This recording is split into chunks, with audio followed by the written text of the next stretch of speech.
नमस्कार, आपण पाहताय मुंबई तक. माझं नाव कमलेश सुतार. महाराष्ट्र डायरीच्या नवीन भागामध्ये आपल्या सगळ्यांचं पुन्हा एकदा स्वागत आहे. या सदरात मी आपल्याला सांगत असतो महाराष्ट्राच्या राजकारणातले काही आठवणीतले किस्से. ठाकरे सरकारला, महाविकास आघाडी सरकारला 1 वर्ष पूर्ण झालंय. हे सरकार येण्याआधी महाराष्ट्रात 2019च्या विधानसभा निवडणुकांनंतर मोठं सत्तानाट्य रंगलं होतं. या सत्तानाट्याचा, या 36 दिवस सुरू असलेल्या सत्तानाट्याचा सगळ्यात महत्त्वाचा भाग होता अजित पवार यांचं बंड. आणि ते बंड शरद पवारांनी कसं मोडून काढलं याबाबतची आठवण आज मी तुम्हाला महाराष्ट्र डायरीच्या या भागात सांगणार आहे. तर 23 नोव्हेंबरला पहाटे देवेंद्र फडणवीस आणि अजित पवार यांनी शपथ घेतली आणि महाराष्ट्रात एक नवीन सत्तेचा प्रयोग त्यानिमित्तानं बघायला मिळाला. पण या बंडाने मात्र शरद पवारांना मोठा धक्का बसला. शरद पवार एकीकडे काँग्रेस आणि शिवसेनेसोबत सत्ता स्थापनेच्या चर्चा करत होते. त्याच्या आदल्याच रात्री शरद पवारांनी उद्धव ठाकरे यांचं नाव जाहीरही केलं होतं. पण यानंतर काही तासातच सूत्र फिरली आणि अजित पवार आणि देवेंद्र फडणवीस यांनी महाराष्ट्रात एक नवीन सत्तेचा प्रयोग केला. शरद पवारांना जेव्हा ही बातमी कळली, पहाटे जेव्हा त्यांच्या कानावरती ही बातमी आली की अजित पवारांनी देवेंद्र फडणवीसांसोबत जाऊन शपथ घेतली आहे, त्यानंतर बऱ्याच जणांना हा संशय होता की कुठेतरी या बंडामागे शरद पवारांचा हात आहे का. त्या आशयाचे आरोप काही काँग्रेस नेत्यांनी केले देखील, मात्र ते आरोप लगेचच मागे घेतले. त्यामुळे शरद पवारांवरती कुठेतरी शंकेची सुई असताना त्यांना इथे कुठेतरी मोठी भूमिका घेणं गरजेचं होतं आणि शरद पवारांनी स्वतः पुढाकार घेऊन ठरवलं की हे बंड मोडून काढायचं. अजित पवारांना त्यांनी कसं परत आणलं याबाबतच्या काही इंटरेस्टिंग आठवणी आहेत, ज्याचा उल्लेख मी माझ्या पुस्तक 36 डेजमध्येही केला आहे. तर शरद पवारांनी हे बंड मोडून काढण्यासाठी एक 3 टियर स्ट्रॅटेजी त्यावेळेस ठरवली होती. म्हणजे 3 प्रकारे त्यांनी ही पद्धत अवलंबली होती की हे बंड कसं मोडून काढायचं आणि कसं महाराष्ट्रात जी त्यांची चर्चा सुरू होती काँग्रेस आणि शिवसेनेसोबत त्यांचं सरकार आणायचं. हे करत असताना त्यांनी सगळ्यात पहिले त्यांना पहाटे जेव्हा ही बातमी कळली की अजित पवार राजभवनावरती पोचले आहेत शपथ घ्यायला, तोवर त्यांना एक गोष्ट लक्षात आली होती की आता शपथ काही वेळातच होणार आहे, त्यामुळे ही थांबवणं शक्य नाही. तर पुढची स्ट्रॅटेजी अशी असावी की जे त्यांच्यासोबत गेलेले आमदार आहेत त्यांना पक्षात परत आणता येईल का, ही पहिली स्ट्रॅटेजी होती. दुसरी स्ट्रॅटेजी होती कायदेशीररित्या ही लढाई लढणं आणि तिसरी महत्त्वाची स्ट्रॅटेजी होती परिवार म्हणून, अजित पवार एक परिवारातले सदस्य म्हणून त्यांना भावनिक अपील करणं, भावनिक आवाहन करणं. सगळ्यात पहिले जेव्हा शरद पवारांनी हे बंडाची बातमी ऐकली, त्यांनी सगळ्यात पहिली जी गोष्ट केली ती आमदारांची यादी बनवली. कुठले आमदार अजूनही बाहेर आहेत आणि कुठले आमदार अजित पवारांसोबत गेलेले आहेत त्या आमदारांना तातडीने संपर्क करण्यात आला. त्यातल्या काही आमदारांनी असाही दावा केला होता की त्यांना या बंडाची अजिबात कल्पना नव्हती आणि राजेंद्र शिंगणे असतील किंवा बीडचे संदीप क्षीरसागर असतील यांनी लगेचच शरद पवारांनी सकाळी घेतलेल्या प्रेस कॉन्फरन्समध्ये येऊन याची कबुली दिली की आम्हाला या बंडाची कल्पना नव्हती, आम्हाला सांगण्यात आलेलं नव्हतं आणि आम्ही अजितदादांसोबत गेलो होतो आणि आम्ही आता परत आलो आहोत, आम्ही पक्षासोबत आहोत.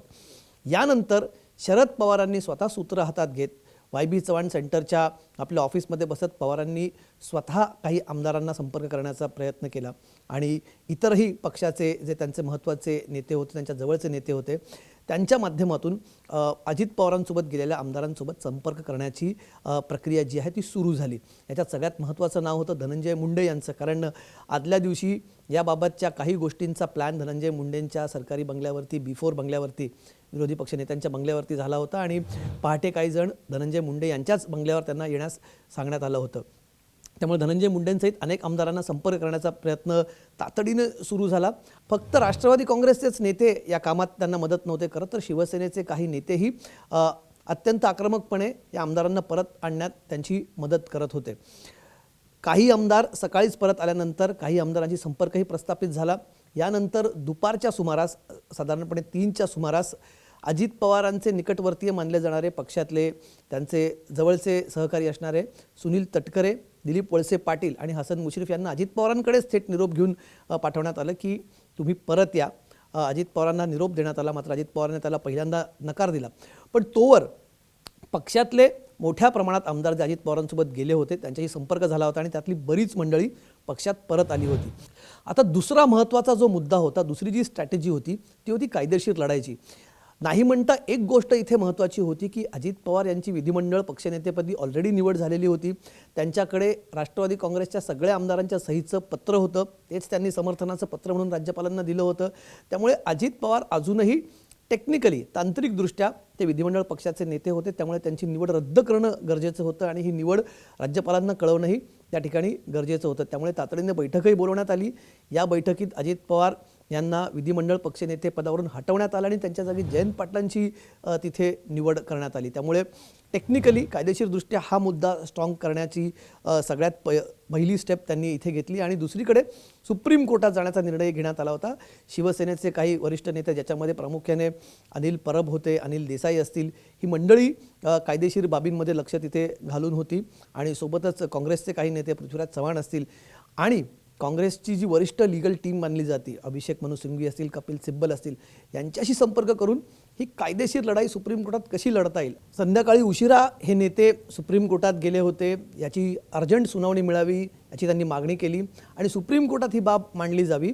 सुप्रीम कोर्टामध्ये हे सरकार येणं चुकीचं आहे, याच्यामध्ये राज्यपालांनी निभावलेली भूमिका चुकीची आहे, अशा आशयाची याचिका सुप्रीम कोर्टात दाखल करण्यात आली. आणि एक मोठी, ज्याला इंग्रजीत बॅटरी ऑफ लॉयर्स म्हणतात, एक तज्ज्ञ वकिलांची टीम तिथे देण्यात आली, ज्यांचा मी उल्लेख केला. मग मनु सिंघवी असतील किंवा सिब्बल असतील, अशी महत्त्वाची मंडळी तिथे ही केस लढवण्यासाठी तयार होती. या दोन गोष्टी सुरू असतानाच तिसरीकडे मात्र जे सगळ्यात महत्त्वाचा घटक होता तो हा होता की हे बंड कुठल्या पक्षातल्या इतर नेत्याने केलं नव्हतं. हे बंड केलं होतं साक्षात पक्षाचे सुप्रीमो, पक्षाचे अध्यक्ष शरद पवार यांचे पुतणे अजित पवार यांनी. त्यामुळे इतरही नेत्यांना खरं तर याबाबत उघडपणे फारसं बोलता येत नव्हतं. पण दुसरीकडे एक गोष्ट शरद पवारांना जी खरं सहल लावून जाणारी होती ती होती की हे घरातलं बंड होतं आणि पवार परिवारातला कुठला तरी सदस्य पक्ष सोडून गेला.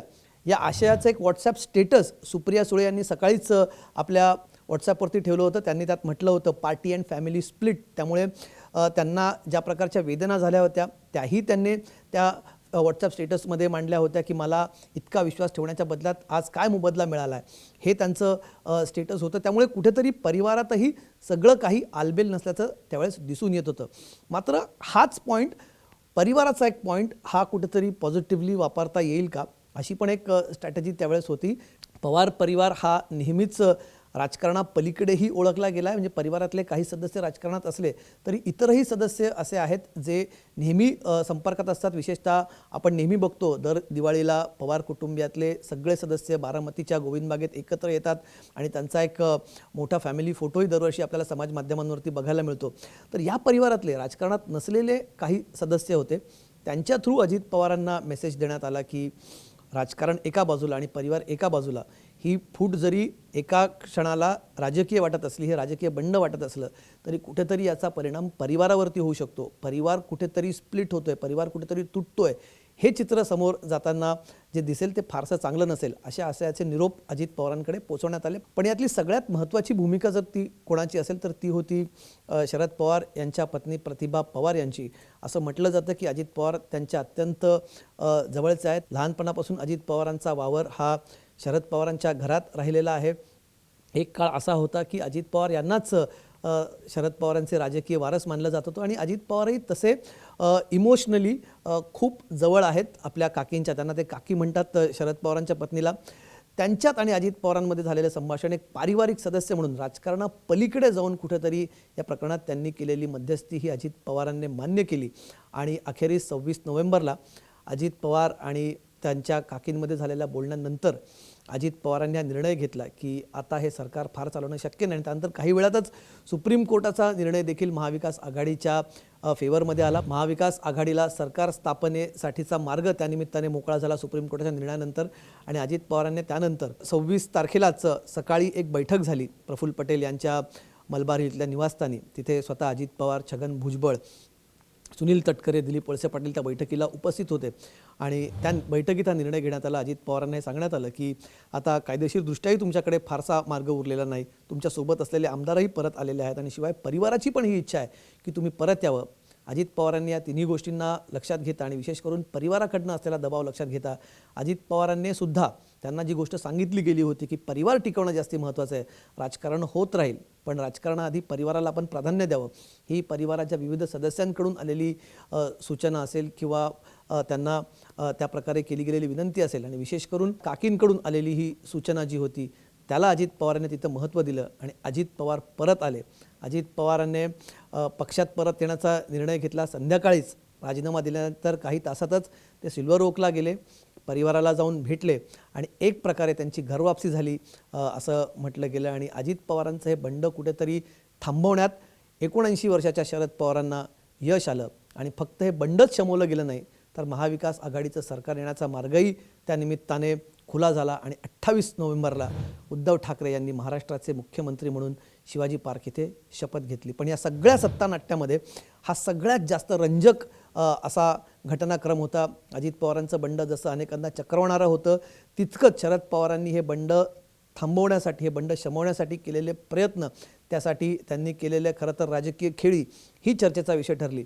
महाविकास आघाडी सरकारला वर्ष पूर्ण झालं आहे. या वर्षपूर्तीच्या आधी जसं मी म्हटलं हे सत्तानाट्य रंगलं, त्या सत्तानाट्यातला एक अविभाज्य घटक आहे, महाराष्ट्राच्या राजकारणात नेहमीच स्मरणात राहील असं हे एक प्रकारचं बंड होतं आणि ते बंड शमवलं गेलं. महाविकास आघाडीच्या वर्षपूर्तीच्या निमित्तानं हा किस्सा आठवला आणि म्हणून महाराष्ट्र डायरीवरती मी तो आपल्यासोबत शेअर केला. यासारखेच राजकारणातले अनेक किस्से, अनेक आठवणी मी आपल्याला या सदरात सांगत राहीन. आपण त्यासाठी बघत राहा मुंबई तक. मुंबई तकच्या यूट्यूब चॅनलला लाईक करा, शेअर करा, सबस्क्राईब करा. यूट्यूबवरती मुंबई तकच्या पेजवरती तुम्हाला प्लेलिस्टमध्ये महाराष्ट्र डायरीचे इतरही एपिसोड्स बघायला मिळतील. खाली जे बेल आयकन दिसतंय त्या बेल आयकनला क्लिक करा जेणेकरून आपल्याला मुंबई तकवर येणाऱ्या सगळ्या व्हिडिओजचं नोटिफिकेशन मिळत राहील. धन्यवाद.